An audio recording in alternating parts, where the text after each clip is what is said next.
This next swell is only supposed to be a very short but a very acute rise in swell. So we're seeing up around 5 metres over a 24-hour period, then dropping by Sunday night, we hope.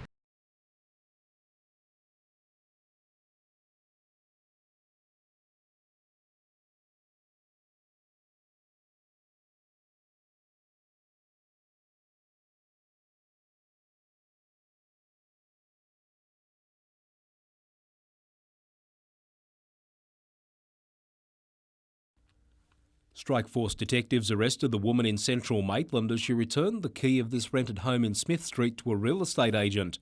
The 50-year-old, who can't be named for legal reasons, today appeared in Maitland Court charged with the murder of John McCann in northwest Sydney. The 61-year-old victim's body was found by a relative in a house at Schofields on Wednesday, suffering serious injuries to the head and body. Police charge sheets tendered to the court allege the murder had taken place 3 days before the grim discovery was made. The woman sat in the dock wrapped in a blanket during today's court hearing, which lasted about 15 minutes. Solicitor Paul Williams made an application for bail on the woman's behalf. However, it was formally rejected by Registrar Evelyn Parkinson. In the application for bail, Mr Williams told the court there was a history of domestic violence against the woman and her teenage son, who has also been charged. The solicitor added the woman had come back to Maitland and fully confessed to a number of people. The 14-year-old boy made a separate appearance before a Sydney Children's Court this afternoon and was remanded in custody. His mother will make her next court appearance in Sydney on Monday. Gary Blair, NBN News.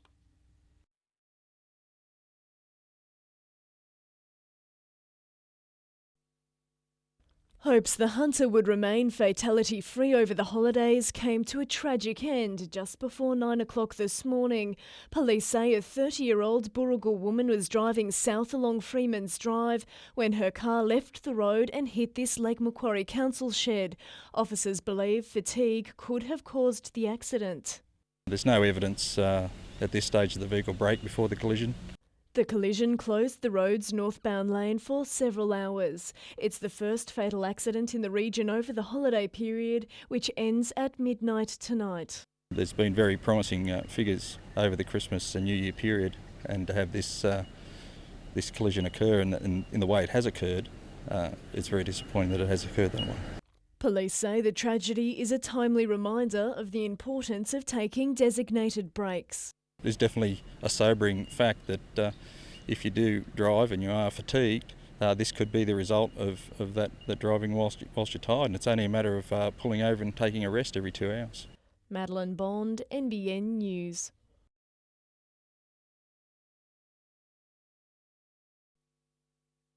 If the Real Estate Institute can be believed, now is the time to buy. Well, I think we'll see a steady increase in prices this year. So if you're looking at investing in real estate, that's always a good sign. There'll be good capital growth. According to an Institute report, 2007 saw a strong year in real estate, with Australians spending a record-breaking $209 billion buying homes. Housing affordability dropped by around 8% and rental prices jumped by 12% across the country. In the Hunter, the year started slow but finished strong, and according to agents, that trend won't end anytime soon. This first week's been very strong with inquiry, which is a good sign. But there's no good news for those renting. We've seen a year where vacancy rates have been in decline, and that will probably continue, unfortunately. But tenants are being told not to despair, with more affordable housing due on the market following large-scale land releases. We should see the Hunter being one of the largest growth areas over the next couple of years within the state, because there are a lot of land tracts being developed throughout the lower Hunter.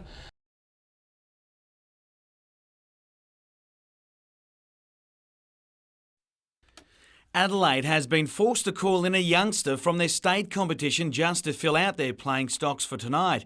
Injury and illness have combined to sideline a host of stars, but the coach believes it only heaps added pressure on the Jets, which is a poor home record this season. I want to go out and play and try to score goals, and sometimes they might leave a few holes, you just don't know.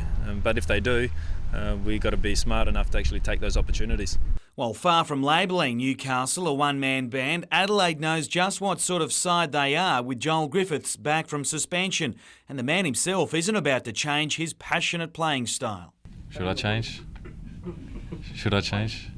His coach hopes not, but he will be expecting the league's leading scorer to have more support tonight, especially in the area of defence, in a game that can both end Adelaide's finals hopes and boost their own in the process. This is definitely the game of the year at the moment, in terms of where we want to be and where Adelaide are as well. Focus appears to be the buzzword, even for teenager James Holland, who, along with Griffiths, is being courted by a Japanese club for an off-season stay. Yeah, there's been some talk about that, but I'm trying to just focus on the rest of the A-League season first and then worry about that afterwards. Jim Callanan, NBN News.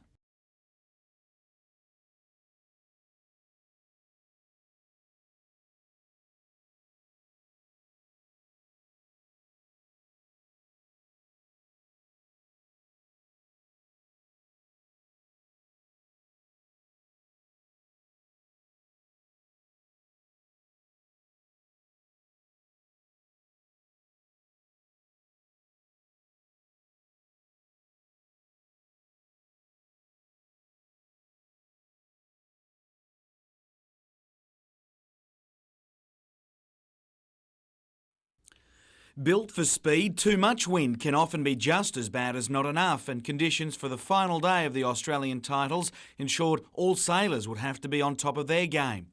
Queenslanders dominated the Premier Division in the NACRA class, with Andrew McPherson winning today's 10th and final race to beat his state counterpart Warren Guinea by just 2 points. Not everyone could handle the conditions, which tested all 52 boats on the water today, with Michael Colcliffe's win in the Cat Rig division one of the best performances on a local scale. 3 Hunter Surf Lifesavers are lining up tomorrow for a shot at qualifying for the National Surf League Series, but conditions have already played a big role in the trials. Big seas on the Gold Coast have forced organisers to move from Coolangatta to Redcliffe this weekend, more than an hour north, due to safety concerns. We have to run the event this weekend because we're just out of time to then get all the arrangements made for the series proper. So we've made the call now. We're going to Redcliffe. Former Swansea Belmont clubby Carl Garrett, who's now based on the Gold Coast, is taking part along with Redheads Michael Booth and Nicole Chapman.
But we're determined to look forward and to do what we need to do to make sure taxpayers are getting value for money and the services, all 3 of them, are getting the capability they deserve and need to properly protect the country.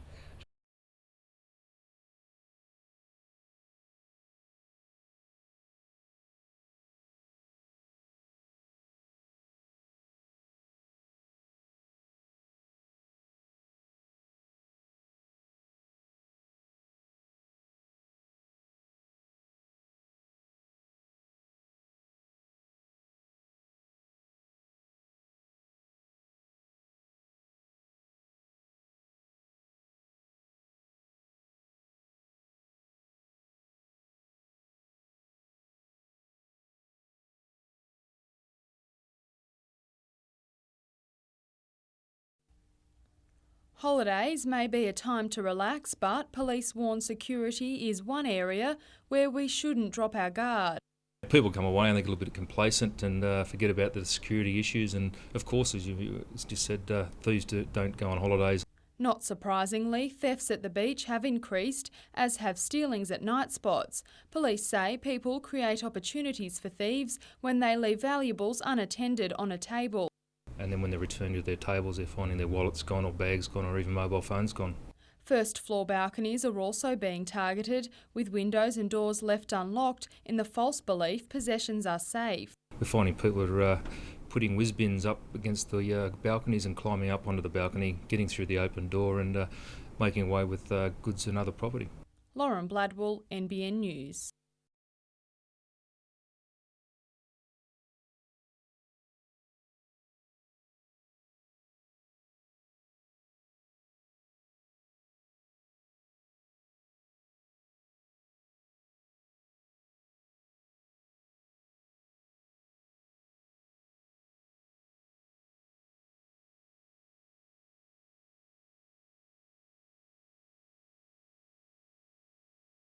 It's a timely reminder that the holiday periods are still around, and for drivers to take their time and slow down during the wet.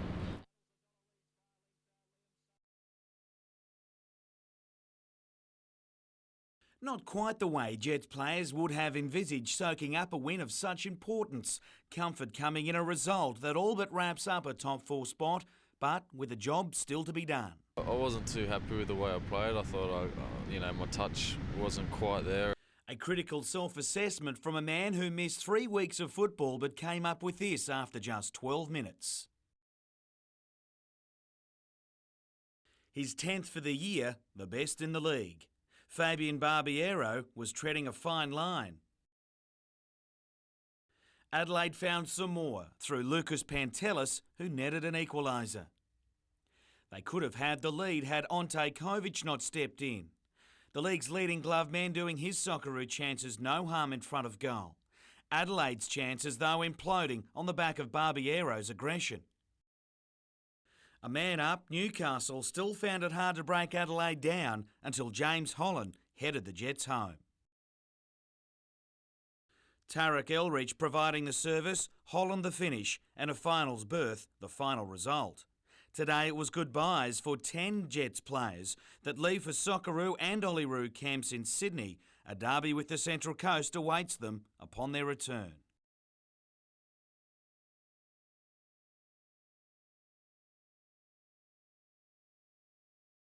Not quite the way Jets players would have envisaged soaking up a win of such importance. Comfort coming in a result that all but wraps up a top 4 spot, but with a job still to be done. I wasn't too happy with the way I played. I thought my touch wasn't quite there. A critical self-assessment from a man who missed 3 weeks of football but came up with this after just 12 minutes. His 10th for the year, the best in the league. Adelaide found some more through Lucas Pantelis, who netted an equaliser. Adelaide's chances, though, imploding on the back of Barbiero's aggression. A man up, Newcastle still found it hard to break Adelaide down until James Holland headed the Jets home.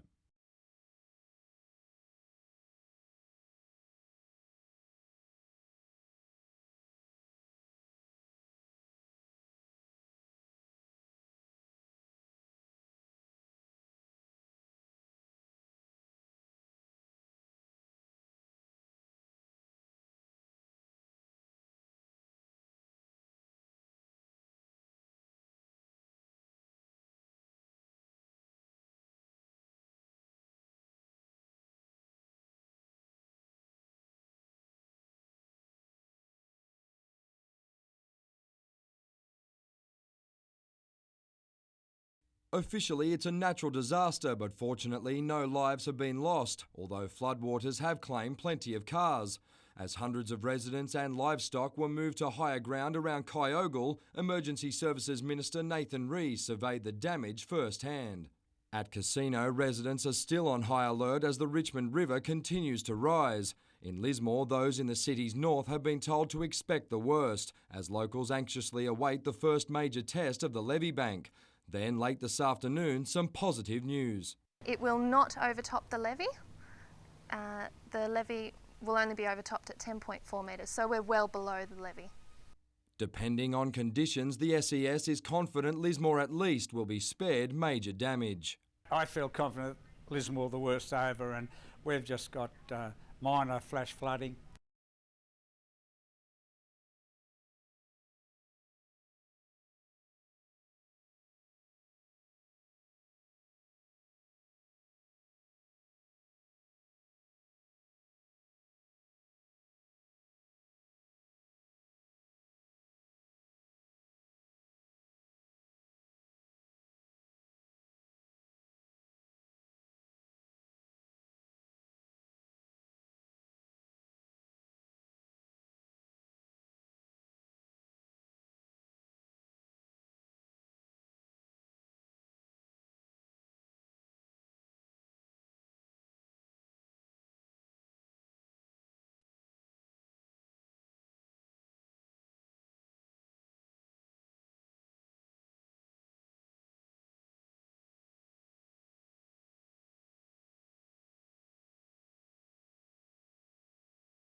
I came out to let the kids play out the front this morning and noticed police tape, and yeah, that was it. We heard a siren earlier on but didn't think anything of it because it is such a small community, we didn't expect it.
The summer's come and gone all too quickly for Nick Flanagan, who soaked up the last of his off-season. He checks in for his first day back at work tomorrow in Hawaii. 3 days in a row of practice and then teed up on Thursday, so it's kind of from nothing straight back into it, first US Tour event, and it's a pretty big purse, so it'd be good to get off to a good start. If 2007 is any guide, the year ahead could be anything, earning automatic promotion to the US PGA after 3 wins on the secondary tour. Flanagan finally feels like he's shaken the tag of former US amateur champion. I kind of got that monkey off my back now, and hopefully I can go from nationwide winner to US Tour winner. Should he do that, the prize money is staggering. Effectively 6 times that of what he was playing for last year will be on offer each week. On average, the top 100 on tour earn in excess of $1 million US. Flanagan's measure of success, however, is directed more on rankings. Keeping my card would be great, but yeah, obviously I want to set him a little higher, and top 70 would be one that I think is very achievable and hopefully I can do. With skill not an issue, he admits temperament will be his key, and the lessons already learnt on tour promise big returns for a man with a deep competitive spirit. Tomorrow night, the Hunter's leading golfer Nathan Green talks about his challenges on tour this season.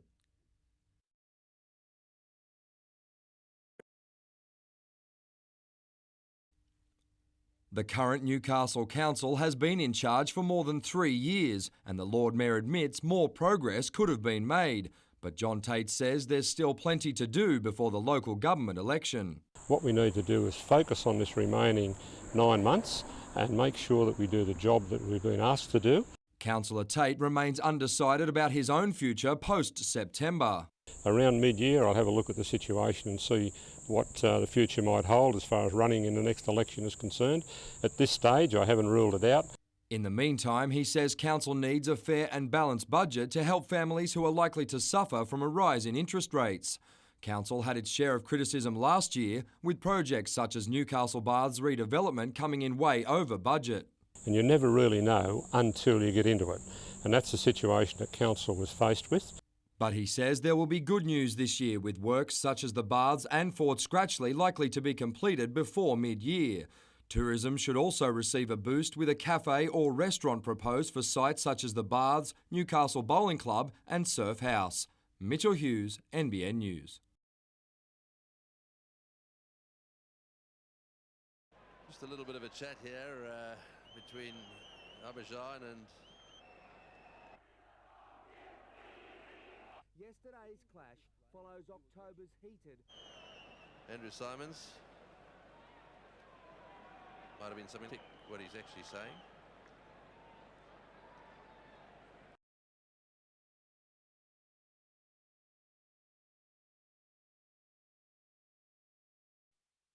Tributes have started to arrive at the Caves Beach home, where the bodies of 50-year-old Robert Pascas and his partner, 41-year-old Stacey McMaw, were found by one of the victim's sons yesterday after returning from a weekend with his grandfather. The relatives have been provided with assistance from the Homicide Victim Support Group. As you can understand, this is an extremely traumatic incident. They suffered extensive head and body injuries, the grisly find sending shockwaves through the beachside Lake Macquarie suburb. A crime of this nature is always one that challenges police on a number of fronts. Forensics were at the Macquarie Grove address today, focusing for a moment on the back fence. Police wouldn't confirm if there was any sign of forced entry. Police are appealing for information from persons who may have been in the vicinity on Saturday evening through till midday Sunday. The pair was well known to locals. Stacey volunteered her time to help organise community events, and they were well liked by their neighbours. We've had beers over the pub and no problem.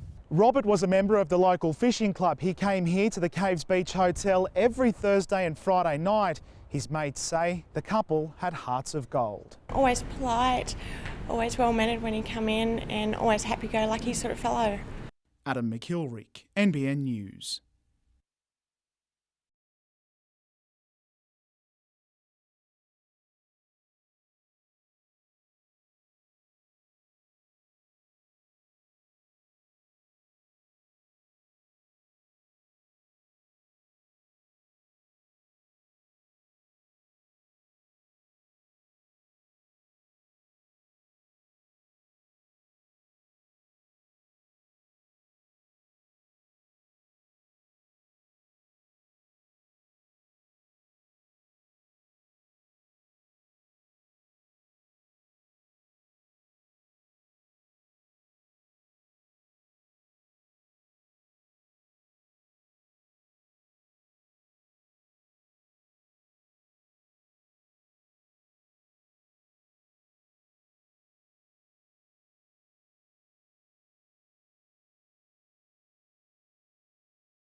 Just 9 days into the job, new gallery director Ron Ramsey is settling into his new digs, surroundings which could radically change under the expansion plan. It's extremely exciting, and it was made very clear to me coming into the job that this is the big project for us to move ahead.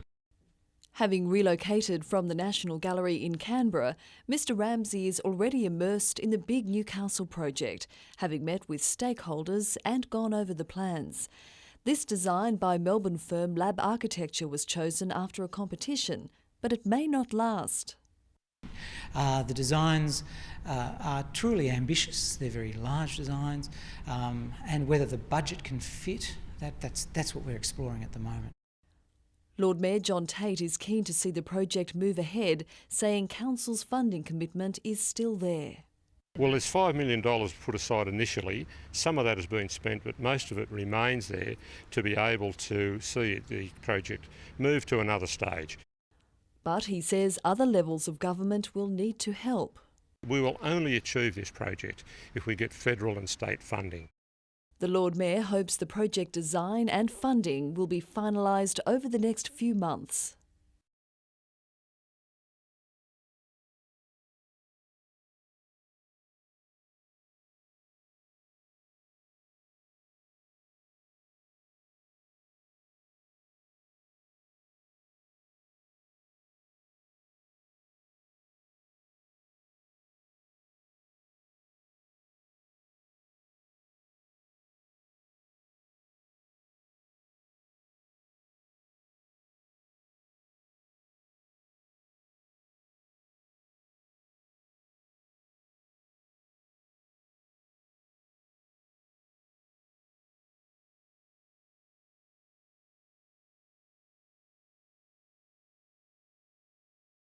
From his days as a star amateur to his life as a seasoned professional, Nathan Green has remained the sort of elite sports person that's easy to like.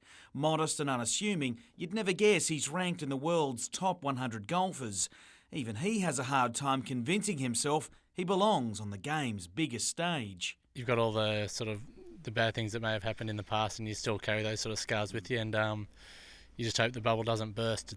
It's probably his only flaw in a game that seems to come so naturally, but the mental side of life on the US PGA Tour is often the biggest battle, and there's nothing like a good start to the year to put the mind at rest. I feel like everything's sort of in place. I'm happy with all the equipment I've been using, and yeah, it's just a matter of getting out there and getting some confidence and hopefully building on that. Not surprisingly, Green's focus will be on the first 4 events this year, beginning in Hawaii this week, where the bulk of the main tour will make their season debut. You sort of know that everyone starts from scratch again at the start of each season, so what you did last year or the last few years doesn't really matter. You've just got to sort of knuckle down and get stuck right back into it again. Jim Callanan, NBN News.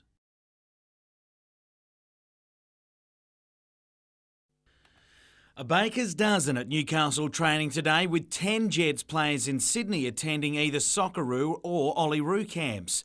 While something of a distraction, there's very little that could affect Noel Spencer's focus this week. This game means everything for me. You know, obviously I haven't had a chance to play down there this season, so it's makes it even more special to go back.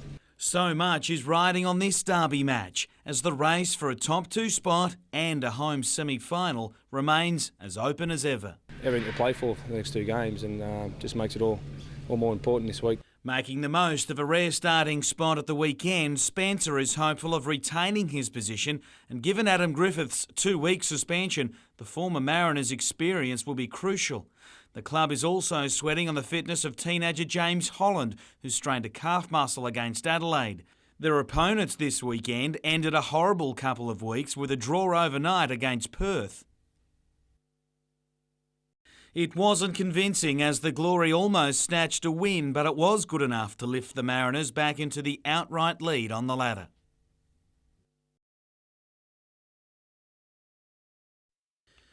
By his own admission, Luke Walsh has given teammates an unwanted head start in the race for spots in 2008, in particular the halfback position. Ankle surgery, then a mystery stomach illness has limited his pre-season to little more than work in the gym, but it was back to the office with teammates today. The boys have been training the house down, Scotty, Bales, Mullo, and mate, they're way ahead of me, and I got to do a lot of catching up. It'll be an intriguing head-to-head battle with good mate Scott Duro for the number 7 jumper over the coming weeks, while Chris Bailey and Jared Mullen have the early running on the scrum-based combination. Either way, the diminutive half won't be giving up his spot easily. No way, mate, no chance. I'll be fighting for that 7 jumper for sure. It's competition across the board that most pleases the man in charge. There's a lot of boys that have shown quite significant improvement, but this next month or so, where where the intensity of training increases, that'll sort them out. Today marked the full return to training for the likes of Captain Danny Medeiros and the McDougall brothers, Luke and Adam. However, several still have a few more weeks before they can hit full pace. Steve Simpson is among those as he continues a modified preparation this year.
The hunter knows a thing or two about natural disasters, so who better to offer a helping hand to our neighbours in the north, currently stuck in the grip of widespread flooding. Staff from Hunter Tourism have been in contact with colleagues in affected areas, relaying advice about how to get the industry back on its feet once the water subsides. We basically gave them the model that we used to source some government funding, and the first step in that was really establishing what the economic impact we were looking at. In the Hunter, we were looking at around about a $60 million loss to our economy. That government funding after the June storms helped to contain the loss to around $20 million. But with flooding affecting such a large area in the north of the state, the figure could be much higher. We had to get back into the marketplace fairly quickly to restore consumer confidence in the Hunter as a holiday destination, and that's certainly going to be a challenge that the North Coast will face as well. Meanwhile, Andrew Fletcher says the less than perfect summer weather at home has driven visitors from the waves to wine country. The diversity of the region is our greatest strength, really, so having all those options, all those different tours and attractions for people to do makes it a very attractive holiday destination. Mitchell Hughes, NBN News.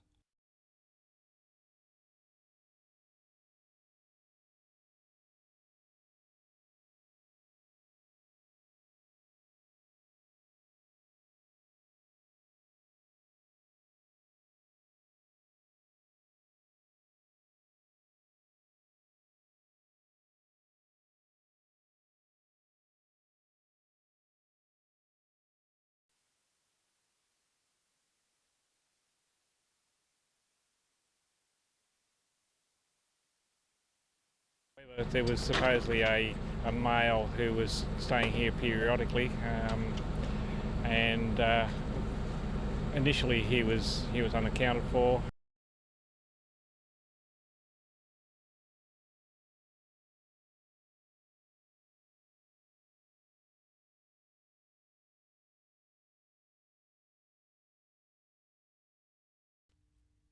Snakes are most active during mating season in spring, but expert handlers say there's been no shortage of sightings this summer. We have been flat out. Some days we start at 8 o'clock in the morning and we weren't getting home till 9 o'clock at night. If you do find a snake, keep an eye on it and call the experts. Do not try to catch it yourself. That's when people get bit. Don't kill it, because they are all protected by law with heavy jail terms and fines. And if you are bitten, there's several rules to follow before calling an ambulance. You assume that it's always venomous. You should lie completely still, and then a pressure bandage should be put on. So that's a bandage that starts at the bite, so if it's on your arm or your leg over the bite, about the tension that you would for a sprained ankle. Snake bites aren't common in the Hunter, but the Mater Hospital is home to a leading study into the effectiveness of antivenom. The experts say a small percentage of victims still die after being bitten, so always treat the reptiles with caution. It's not only the snakes being, more active because of the warm, it's also the humans being more active in the habitats where the snakes are. Mitchell Hughes, NBN News.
moving in to move it out. The demolition of this shed, the largest on the Newcastle side of the harbour, is especially sensitive, in particular the removal of asbestos. An independent hygienist is involved. Around the whole site they have monitors monitoring the air quality to make sure that the process is being done. The June storm dislodged roof panels and caused the dangerous dust to filter through the building, resulting in the shed being demolished a year early. It should take up to 3 months. Towards the end of next year we'll release this site, and we're looking to secure an operator for Newcastle's first 5-star hotel. The idea is to make Throsby Wharf Honeysuckle's second commercial residential hub, complementing the boardwalk rather than being a competitor. We'll carefully manage that and make sure that there's no conflicting uses of the site, so that all businesses who come here can have a good chance to flourish and prosper. Life without barriers will remain in the neighbouring building until June next year, while the car park will also stay open. Adam McIlrick, NBN News.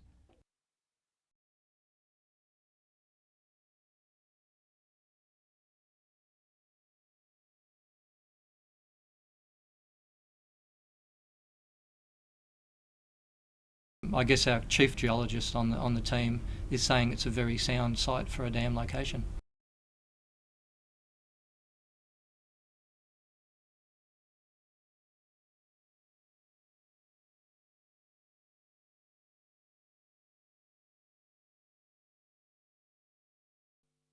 Since leaving Foster on the mid-north coast of New South Wales in November, James Castrician and Justin Jones have paddled more than 3,000 kilometres.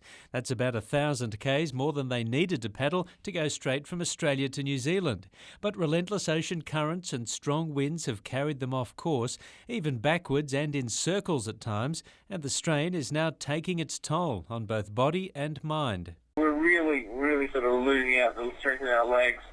And the mental focus is slipping a little bit. We'll get our east and west mixed up now, and we'll talk about things we can't remember numbers we were talking about just an hour ago. The pair is now hoping to land at New Plymouth on New Zealand's North Island on Sunday.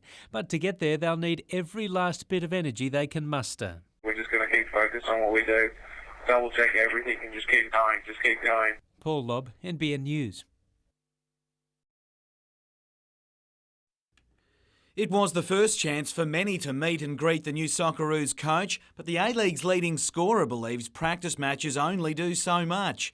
Griffiths preferring to leave plenty in the tank for Saturday's derby against the Central Coast. It's good to impress, do a little few things on the ball and that, but, in saying that you're going to impress in two training sessions, and I'm not the best training at the best of times, so, it's not going to be easy. He enjoyed his time up front with Mariners' John Aloisi today, but knows what a danger he'll be on the weekend against Newcastle. The man himself will be the lone World Cup star in a Socceroos team which will largely be an A-League-based squad for the Olympic qualifier in February, but he wasn't too fazed about the lack of European-based players today. I didn't see a great deal because I was having a shower in the second half, but I'm sure Pim, he would have seen what he wanted. As for the match today, the Socceroos began with goalkeeper Ante Kovic in an all-Jets defensive line. With 2 camps remaining before the squad is selected to play Qatar, the coach says any speculation on positions is just that. It's too early now to say he was good, he was bad, he was not good and he was terrible.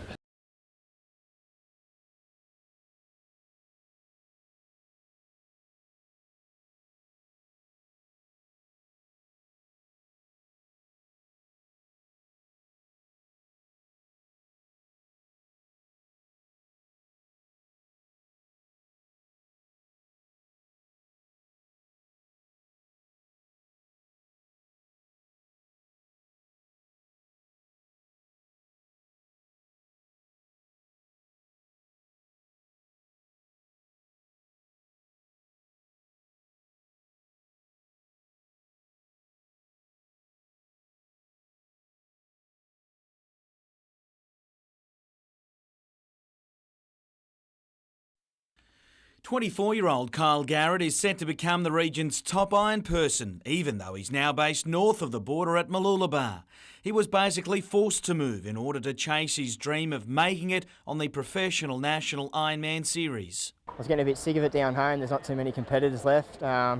in Newcastle, so I know a couple of the boys up here and thought I'd come up and have a good time, and it's ended up working out for the best for me. Not that the weekend trials to earn a spot in the series went to plan. Moved to the calm waters of Redcliffe, the two-day event began badly for Garrett. Leading the opening race after the swim came every competitor's nightmare. One of the young blokes that's meant to be handling for me from the club just thought he might go to the shop and go have a bit of a feed, and ran down to the line and my ski wasn't there, so it's a bit of a drama. He lost 14 spots but raised himself into the cut for the second day, but there it got worse. Disqualified in the final, Garrett dropped to equal 10th, one spot outside automatic selection. Organisers have 2 wild cards at their discretion, and it appears they will offer him a lifeline. He's likely to compete for the North Queensland team.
Higgins was charged in mid-December with attempted murder and setting fire to a house with intent to endanger life.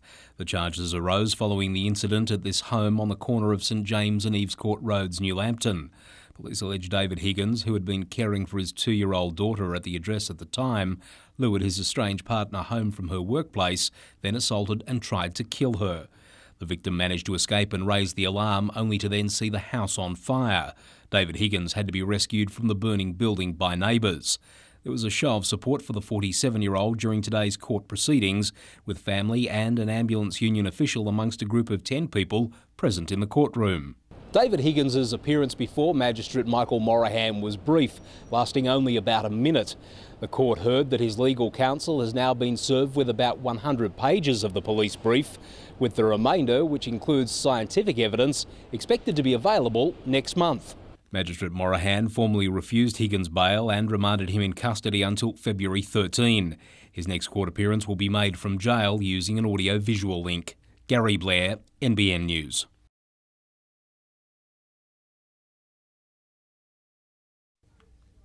William Bowmore had a passion for art and for Newcastle. He fell in love with the city in 1935, settling here and making his fortune operating private hospitals. His generosity was unmatched. Well, every time I come to Newcastle, to the art gallery, I always bring something with me. And it's just like a woman coming to a house, you know, visiting, and she'll bring a bunch of flowers or a cake. Well, me, I bring paintings. Paintings, sculptures, ceramics, and by big names: Dobell, Whiteley, Rodin, Nolan. He'd always make constructive suggestions as to how we might move the art gallery project forward. And whilst he was not afraid to state his mind, he did it in a very gentlemanly way and a very positive way. The collective value of the 64 works he's donated is well into the tens of millions. But for Mr Bowmore, it was never about money. William Bowmore subscribed to the old school and acted like any distinguished gentleman should. I've always been interested in the arts, and I think with where you live and where you've made your money is where you should be gracious enough to bring back this money. He has shown the way. He's one of a very small number of people in Australia who have committed their lives to art and to giving back to the community. William Bowmore was 98. Jessica Phyllis, NBN News.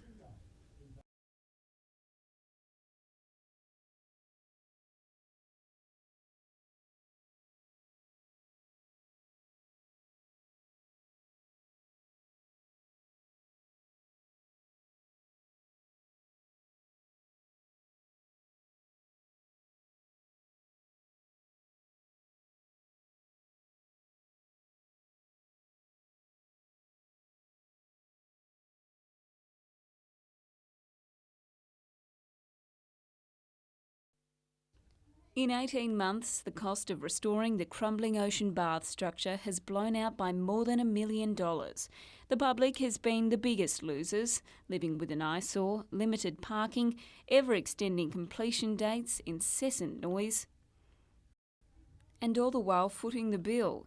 Now it's been revealed a council staff member is recommending the works be scaled back to rein in the budget. In a leaked confidential progress report, the staffer suggests that contract works proceed, requiring at least $232,000 in additional funding. This figure, however, represents a significant reduction in the scope of work. At least one city councillor says it's the wrong option. Council want to encourage someone to come and put a restaurant in the Northern Pavilion. Well, that's not going to happen if it's structurally unsound and full of concrete cancer. And the public wants a completed project as well. The extra little bit of money should be spent to finish it, because what's the point of leaving the job not complete? What's $300,000 to have a nice place? You know, the kids can come and the kids are safe. A briefing on the matter is scheduled for councillors in late February. Jessica Phyllis, NBN News. It's known as a place for rest and relaxation, but stepping out of line at the beach could one day prove costly. But I'm not talking about people who go for a swim and get in a bit of difficulty. I'm not talking about people who just try and do the right things. The Queensland Government is calling for those who continue to disobey orders to be issued fines, a move Surf Life Saving wants to avoid. It detracts them from doing their job of making sure the public are swimming safely. On the Gold Coast, beach laws have long been in place but have never been used. The lifesavers and the lifeguards have the power to, under the local law, to instruct these people to leave the water, and they can be fined. Some beachgoers say it's time for those who ruin the fun for others to be punished. For some twit or twits to be not taking notice of them, I think is wrong. So I think something should be done about it. Others say the move would attract problems. It's part of living here on the coast, is that people will do silly things, but all we can do is educate.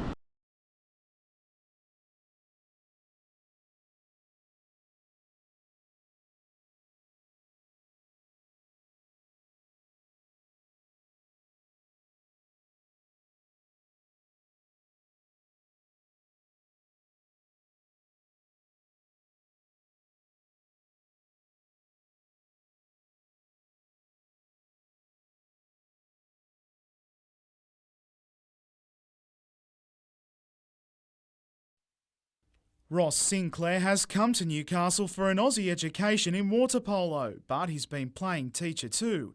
Helping at a Hurricanes clinic today, the 22-year-old was quite a novelty for the juniors in camp. First, right when I got here, one little girl's like, "You American?" So that's, typical, but my lingo's a little different compared to what they're used to, so I'm learning their lingo of water polo. The biggest differences, though, are in the pool. Ross admits things are more professional here compared with the game in America. Hopefully I can add to their team. I think I can. And, it's a new team, third season, I believe, and each year they're looking to improve, so just trying to help them do that. I think I can do that. He is among 4 new players at the Hunter Hurricanes this year and one of 2 imports. It's business, we're out here to get better and improve and show that in the game time. So it's good. It's definitely different from back home. 40 kids attended the Hurricanes camp this week. There's another 40 on a waiting list. Run by women's coach Kyle Jones, the camp is among his pre-season challenges. Another is to ready his team to meet China, which because of the Olympics will play in this year's National Women's Water Polo League to help prepare for the Games. At the moment, China are ranked 4th in the world in the women's competition. They came 2nd at the World Juniors, 4th at the World League in 2007. So their participation will really set the standard. Adam McIlrick, NBN News.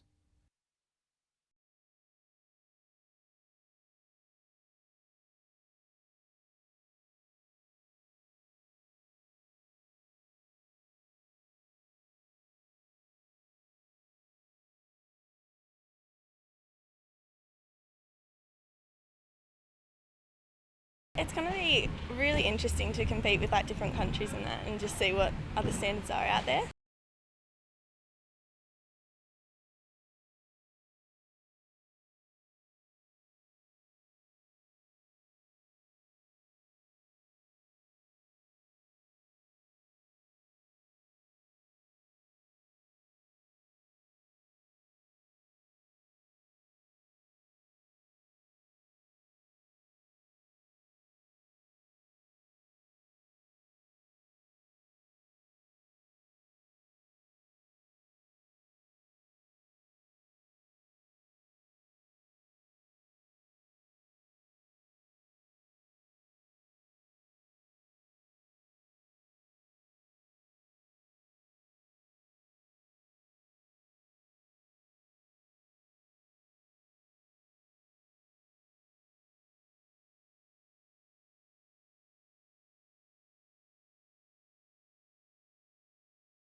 Licensed snake handler Peter Bryant isn't the man who was bitten, but he's taken possession of the rare snake this week, and today it was a case of show and tell.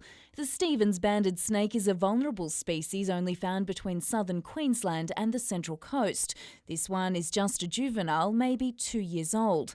But it's the venom which brought the snake to our attention after latching onto the hand of an unsuspecting man at home in Gloucester. What I was told, he reached in the bag to get something out and it bit him. So therefore I presume that he just closed the bag up and took it with him. He was transported to the Mater Hospital and the snake was identified there by its colour and series of irregular dark crossbands.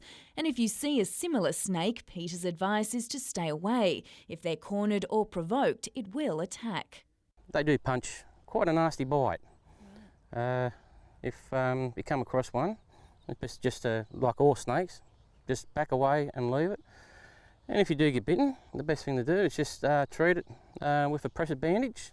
And while the bite may not always kill you, the venom is still dangerous. And Peter says you might almost wish you were dead due to the agony. So just how painful is it? Go along and shove your hand in a bee or a wasp nest and leave it there for a while and then come back and tell me. And for those charmed by snakes, you'll be glad to know there was a happy ending. Peter packed the snake away to return it to its bush habitat near Gloucester this afternoon. Jane Goldsmith, NBN News.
Not-for-profit organisation the YMCA is one of many providing summer holiday fun for youngsters in the Hunter. Set up at St Teresa's Primary School Hall at New Lambton, the Vacation Care program involves indoor and outdoor activities to keep young minds occupied while mum and dad return to work. But according to James Thompson from the Young Men's Christian Association, 2 vacation care centres at Mayfield and Wallsend have closed due to low enrolments, creating problems for parents and putting extra pressure on other centres. This week alone I've had about 4 parents actually call up and say that they went to go to their school, to their vacation care program on Monday, and they didn't realise that because of low enrolment they'd shut down. And while some private centres and Department of Education programs are full or approaching capacity, the community-based organisation can still take more children. So hopefully now with this, people know that we are here, and please don't leave your children alone. They can come here with us and we can help you out. Jane Goldsmith, NBN News.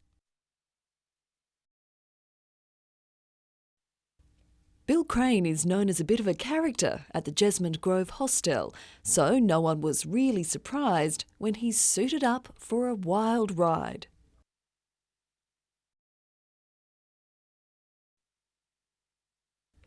Support crew on hand, it was off with a roar and a very royal wave. Bill turned 100 just before Christmas. Bob Taylor read about his birthday celebrations and decided to offer a spin in his sidecar. It was the perfect present on a perfect day, motoring through the suburbs into the heart of the city. Bill reckons he's no thrill seeker, but he loved every moment. It's been real good. They've treated me real fine. Bill has a large extended family which encouraged him to take the ride. In doing so, he set an example to all of us on living life to the fullest. No one can say they're too old to get in the sidecar now because Bill's in there and he's hundreds. Bill's not sure how he'll celebrate his next birthday. This will be hard to top. I reckon I've had a good day.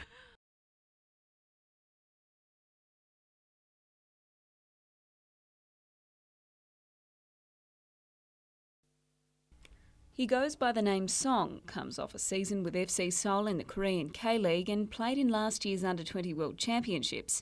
His CV sounds good, but to impress Gary Van Egmond, the 20-year-old needs to hit the right note on the park. Pretty early to judge right at this moment, but it's got some nice touches. As all Koreans are, they're very explosive and very quick off the mark. If successful, the attacking midfielder could be brought in to replace Steve Eagleton for the remainder of the season and potentially beyond. As for this weekend's F3 derby with the Central Coast, it remains to be seen whether the Jets will stick with starting veteran Noel Spencer in midfield over Stuart Mashalik. With so much on the line, the coach is playing his cards very close to his chest. You know, it might be in a situation that either of them play, or it might be a situation that both play together. Adam Griffiths' suspension could open the door for Stephen Labert in a game that will have a significant impact on the makeup of the top four leading into the finals. Each teams have had their injury suspension worries, so it makes it very tight at the top. But if we win this weekend and a few results go our way, there could be 4 teams on 31 points. So.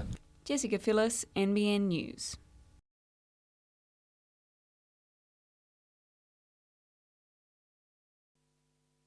He's got Olympic silver, he's got Commonwealth gold, but Matt Helm has his sights fixed on the best Beijing has to offer.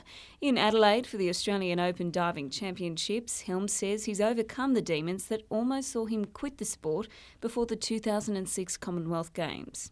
I think because it's getting closer to the end of my career, I'm really, enjoying what I'm doing and I'm training well. It's an incredibly positive attitude when you consider the recent spate of injuries he's had to overcome. Initially I had a stress fracture, went back for a week and then re-fractured it and then hurt myself twice again after that. So it hasn't been the smoothest of preparations. The 3-day championships double as the first stage of selection for the Australian team to compete in Beijing. Jessica Phyllis, NBN News. For the past 6 years, Todd Kilby has been bending over backwards to get into the circus. The talented 19-year-old has been honing his skills on the trapeze, sliding down poles and even jumping news reporters in a bid to crack the big time. His break has now come in the form of admission to NICA, the National Circus Arts School in Melbourne. About 20 out of 100 got in, about 100 audition, and they test everything: flexibility, strength, acrobatics, performance and dance. So yes, it was quite hard. And Todd, will you run away to the circus? Yes. Other things as well, but yes, I'll run off to the circus for a while, definitely. And after his 3-year course, he's sure to make it to the top. The big top, that is.